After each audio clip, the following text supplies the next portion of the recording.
The climax of more than 20 faith-stretching years for Abraham and Sarah comes in the birth of Isaac, their miracle son and heir. But soon, Abraham's faith is tested again as God calls upon him to sacrifice their treasured son upon an altar. Abraham obeys, showing that the experiences of the past two decades have not been in vain. For his faithfulness to the point of death, God rewards Abraham with further assurances of blessing. In the closing years of Abraham's life, a time saddened by Sarah's death, there remains one important detail: finding a suitable bride for Isaac.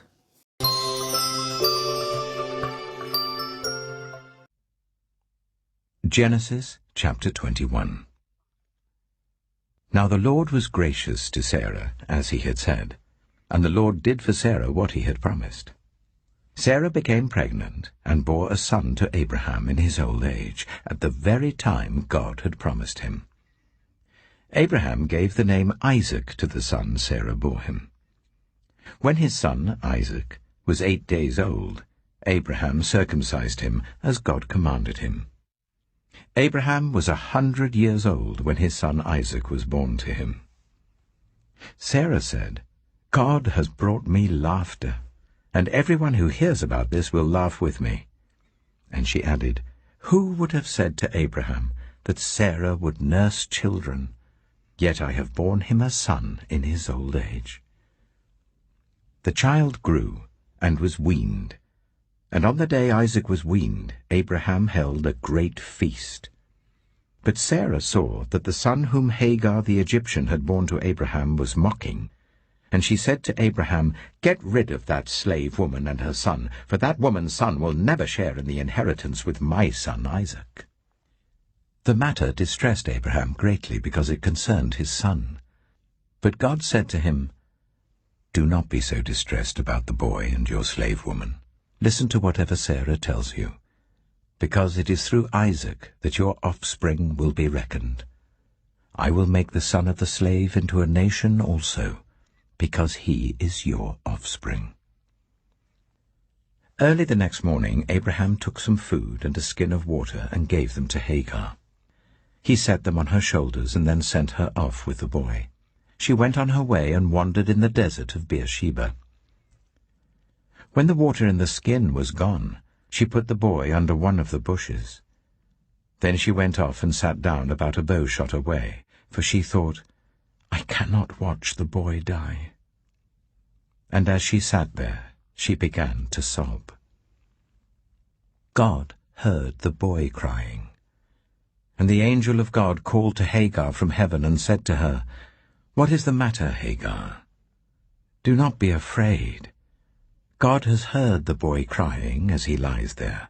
Lift the boy up and take him by the hand, for I will make him into a great nation." Then God opened her eyes, and she saw a well of water. So she went and filled the skin with water and gave the boy a drink. God was with the boy as he grew up. He lived in the desert and became an archer. While he was living in the desert of Paran, his mother got a wife for him from Egypt. At that time, Abimelech and Phicol, the commander of his forces, said to Abraham, "God is with you in everything you do. Now swear to me here before God that you will not deal falsely with me or my children or my descendants. Show to me and the country where you now reside as a foreigner the same kindness I have shown to you." Abraham said, "I swear it."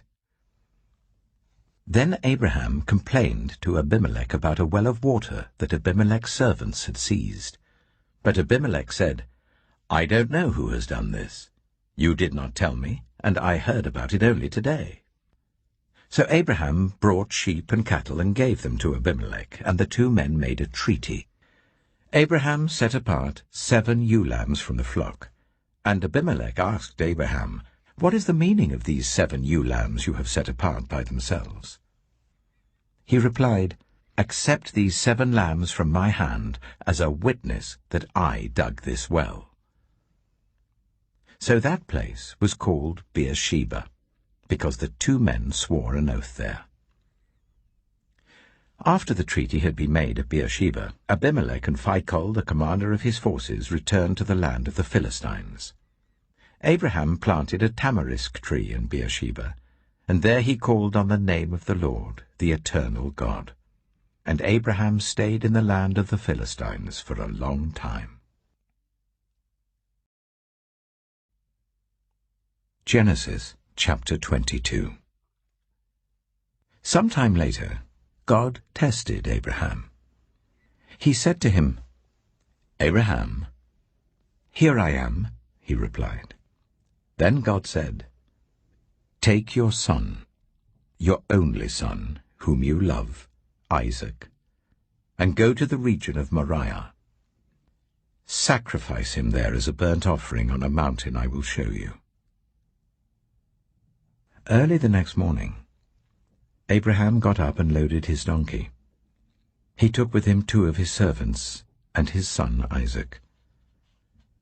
When he had cut enough wood for the burnt offering, he set out for the place God had told him about.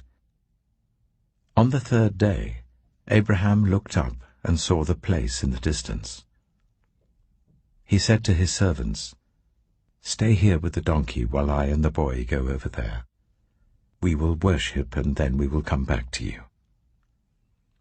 Abraham took the wood for the burnt offering and placed it on his son Isaac, and he himself carried the fire and the knife.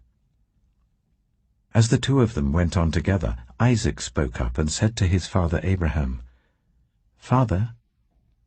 "Yes, my son," Abraham replied. "The fire and wood are here," Isaac said. "But where is the lamb for the burnt offering?" Abraham answered, "God himself will provide the lamb for the burnt offering, my son."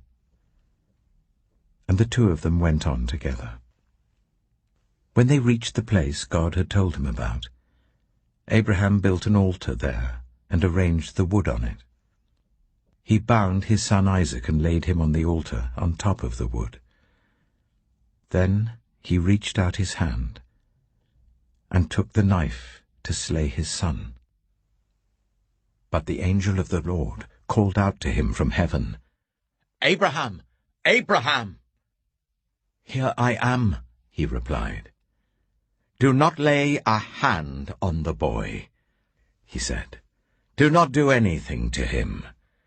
Now I know that you fear God, because you have not withheld from me your son, your only son." Abraham looked up, and there in the thicket he saw a ram caught by its horns. He went over and took the ram and sacrificed it as a burnt offering instead of his son. So Abraham called that place, "The Lord will provide," and to this day it is said, "On the mountain of the Lord it will be provided." The angel of the Lord called to Abraham from heaven a second time, and said, "I swear by myself, declares the Lord, that because you have done this and have not withheld your son, your only son, I will surely bless you, and make your descendants as numerous as the stars in the sky and as the sand on the seashore. Your descendants will take possession of the cities of their enemies, and through your offspring all nations on earth will be blessed, because you have obeyed me." Then Abraham returned to his servants, and they set off together for Beersheba. And Abraham stayed in Beersheba.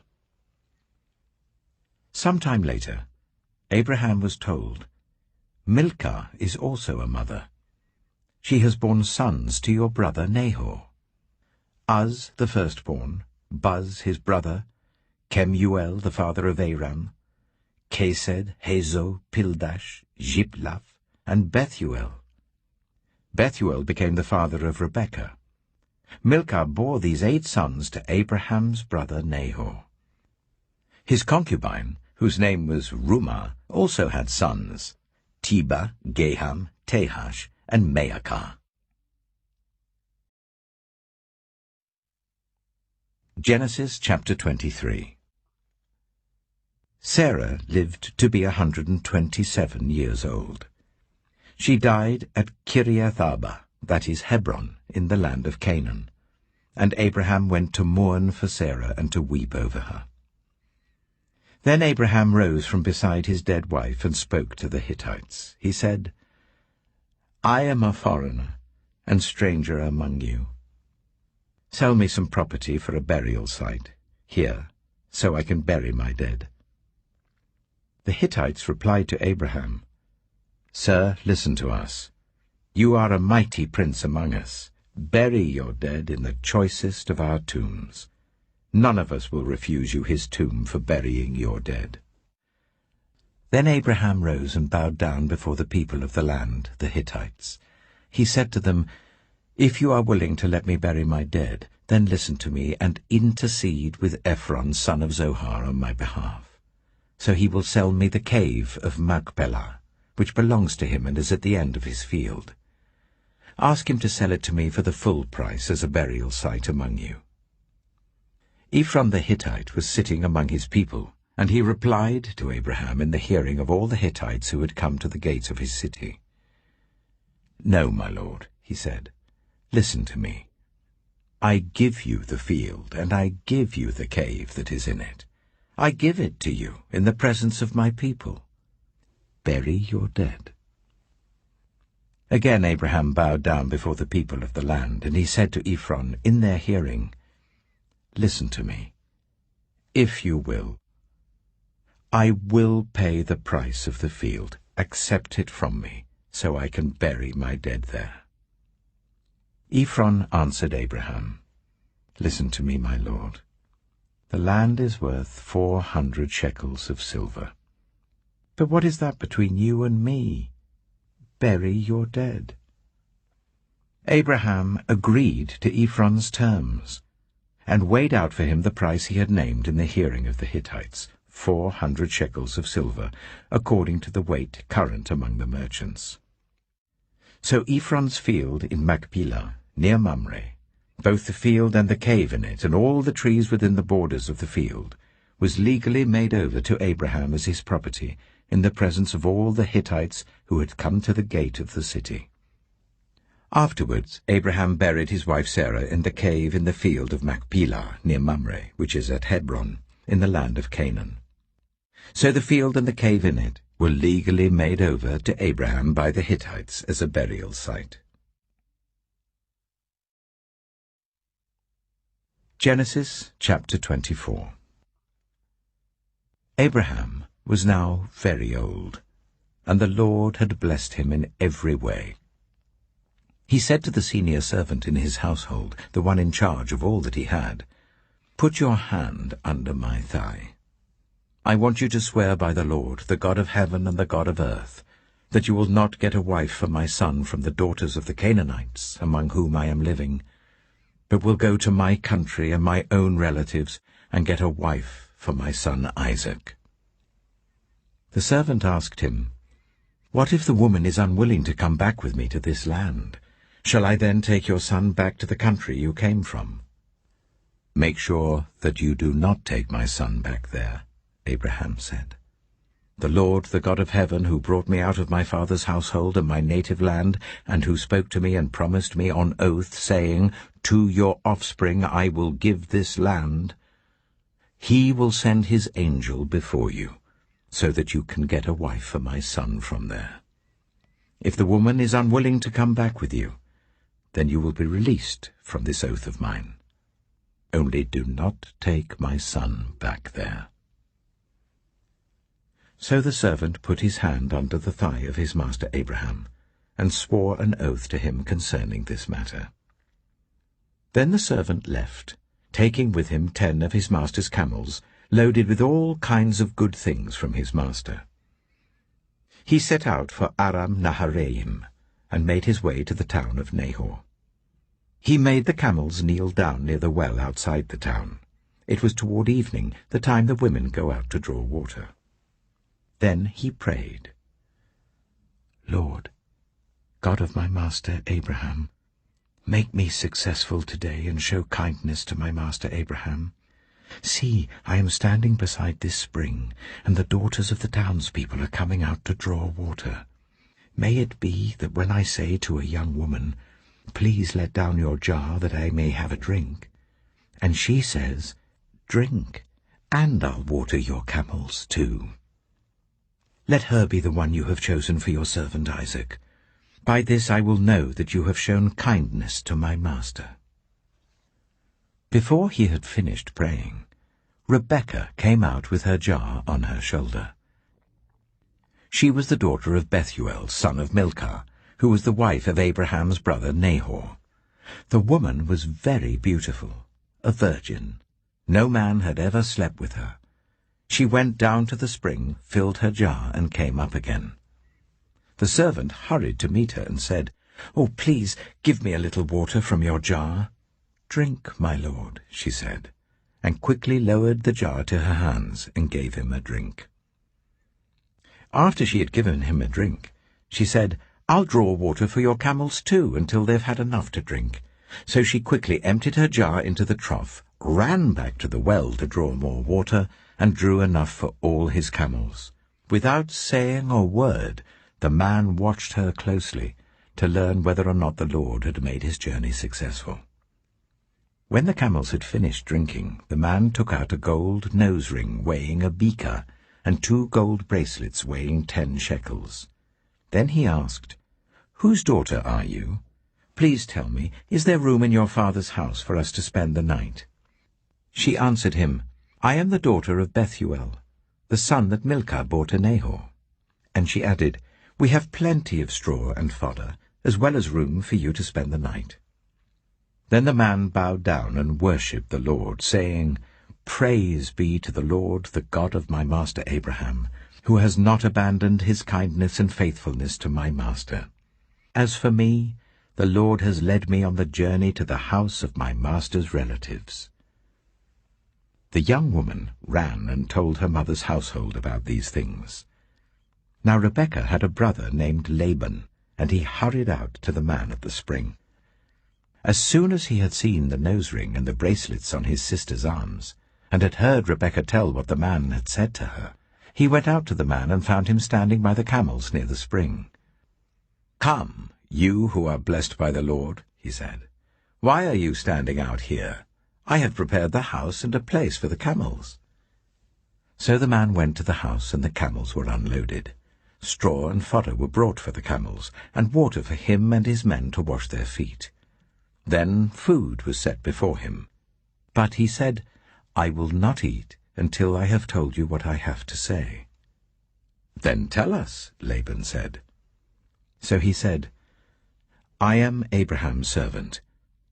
The Lord has blessed my master abundantly, and he has become wealthy. He has given him sheep and cattle, silver and gold, male and female servants, and camels and donkeys. My master's wife, Sarah, has borne him a son in her old age, and he has given him everything he owns. And my master made me swear an oath, and said, You must not get a wife for my son from the daughters of the Canaanites in whose land I live, but go to my father's family, to my own clan, and get a wife for my son. Then I asked my master, What if the woman will not come back with me? He replied, The Lord before whom I have walked faithfully will send his angel with you and make your journey a success, so that you can get a wife for my son, from my own clan and from my father's family. You will be released from my oath if, when you go to my clan, they refuse to give her to you. Then you will be released from my oath. When I came to the spring today, I said, Lord God of my master Abraham, if you will, please grant success to the journey on which I have come. See, I am standing beside this spring. If a young woman comes out to draw water, and I say to her, Please let me drink a little water from your jar, and if she says to me, Drink, and I'll draw water for your camels too, let her be the one the Lord has chosen for my master's son. Before I finished praying in my heart, Rebekah came out with her jar on her shoulder. She went down to the spring and drew water, and I said to her, "Please give me a drink." She quickly lowered her jar from her shoulder and said, "Drink, and I'll water your camels too." So I drank, and she watered the camels also. I asked her, "Whose daughter are you?" She said, "The daughter of Bethuel, son of Nahor, whom Milcah bore to him." Then I put the ring in her nose and the bracelets on her arms, and I bowed down and worshipped the Lord. I praised the Lord, the God of my master Abraham, who had led me on the right road to get the granddaughter of my master's brother for his son. Now, if you will show kindness and faithfulness to my master, tell me. And if not, tell me, so I may know which way to turn. Laban and Bethuel answered, "This is from the Lord. We can say nothing to you one way or the other. Here is Rebekah. Take her and go, and let her become the wife of your master's son, as the Lord has directed." When Abraham's servant heard what they said, he bowed down to the ground before the Lord. Then the servant brought out gold and silver jewelry and articles of clothing and gave them to Rebekah. He also gave costly gifts to her brother and to her mother. Then he and the men who were with him ate and drank and spent the night there. When they got up the next morning, he said, "Send me on my way to my master." But her brother and her mother replied, "Let the young woman remain with us 10 days or so, then you may go." But he said to them, "Do not detain me, now that the Lord has granted success to my journey. Send me on my way so I may go to my master." Then they said, "Let's call the young woman and ask her about it." So they called Rebekah and asked her, "Will you go with this man?" "I will go," she said. So they sent their sister Rebekah on her way, along with her nurse and Abraham's servant and his men.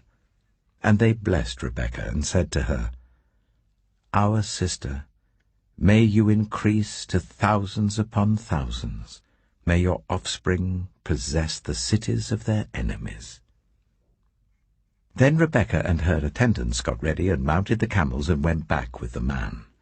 So the servant took Rebekah and left.